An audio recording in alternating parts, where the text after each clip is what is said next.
இன்னைக்கு பாண்டியன் ஸ்டோர் ஸ்டோர்ல மயிலு மீனா கிட்ட பேசிக்கிட்டு இருப்பா. வக்கீல் தான் கூப்பிட்டுருந்தாரு. அடுத்த வாரம் எனக்கு அந்த விவாகரத்து கேஸ் கோர்ட்ல நடக்குது. அதனால என்னைய வந்து வர சொல்லியிருக்காரு அப்படின்னு அவ சொல்லுவா. அதுக்கு மீனா சொல்லுவா, "ஏக்கா இதுதானே உங்களுக்கு கடைசி ஹியரிங்" அப்படின்னு சொல்லி சொல்லும்போது, "ஆமா மீனா, எனக்கு அடுத்த வாரத்தோட அந்த வீட்டுக்கும் எனக்கும் இல்ல பந்தம் முடியுது" அப்படின்னு சொல்லி சொல்லுவா.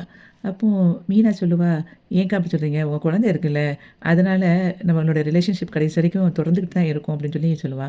"அப்படிலாம் இருக்க முடியாது. குழந்தைக்கும் அவங்களுக்கும் வேணா இருக்கும். ஆனா என்னோட இது வந்து முடிஞ்சிருச்சுல" அப்படின்னு அவ பேசிட்டு இருப்பா.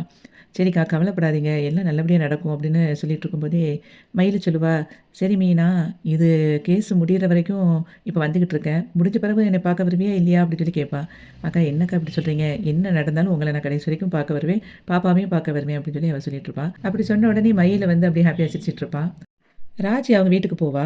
அப்போ அவங்க அப்பா, "என்னம்மா நல்லா இருக்கியா?" அப்படின்னு சொல்லி கேட்பாரு. நல்லா இருக்கேன்ப்பா. நீங்க எல்லாம் நல்லா இருக்கீங்களான்னு?" அப்படின்னு விசாரிச்சு பேசிட்டு இருக்கும்போது, அவங்க சித்தி அங்கேருந்து வருவா.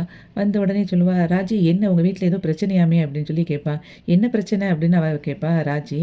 அதுக்கு அவங்க சித்தி சொல்லுவா, "இல்ல உங்க வீட்ல வந்து உங்க மாமா வந்து ஏதோ பணம் செந்தில்ட்ட கேட்டதாவும், அதுக்கப்புறம் கதிர்கிட்ட ஏதோ பணம் குடுக்கலைன்னு உங்க செந்தில் தம்பி சொன்ன மாரி ஏதோ பிரச்சனை நடந்துச்சுன்னு சொன்னாங்களே!" அப்படின்னோனே, அப்போ அவ சொல்லுவா, "இல்ல பிரச்சனை ஃபர்ஸ்ட்டு வந்துச்சு. ஆனா அது இப்ப சால்வ் ஆயிட்டு. நான் அதனால மாமா கிட்ட பேசாம இருந்தேன். இப்ப வந்து நான் பேசிட்டேன் செந்தில் மாமா கிட்ட" அப்படின்னு அவ சொல்லிட்டு இருப்பா. அப்போ அவங்க அப்பா கேட்பாரு, "என்ன பிரச்சனை?" அப்படின்னு கேட்பாரு. "இல்லப்பா ஒண்ணும் இல்ல. பிரச்சனைலாம் இல்ல" அப்படின்னு அவ சொல்லிட்டு இருப்பா. அப்போ திரும்பி அவர் கேட்பாரு. கேட்ட உடனே அவ சொல்லுவா, "இல்ல ரூ. 10,00,000 அந்த இத கேட்டதுனால இன்னும் குடுக்கலைல.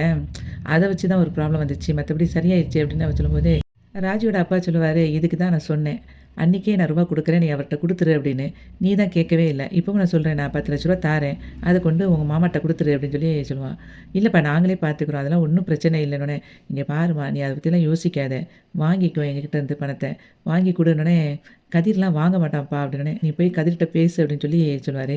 "இல்லப்பா அவரு எப்படினாலும் அவரு வேண்டான்னு தான் சொல்லுவாரு" அப்படின்போது, "நீ பேசு. அவன் ஓகே சொன்னா நான் பணத்த தாரேன். அதுக்கப்புறம் வாங்கி குடு" அப்படின்னோனே, "சரிப்பா நான் பேசுறேன்னு" சொல்லிட்டு அவ போயிருவா.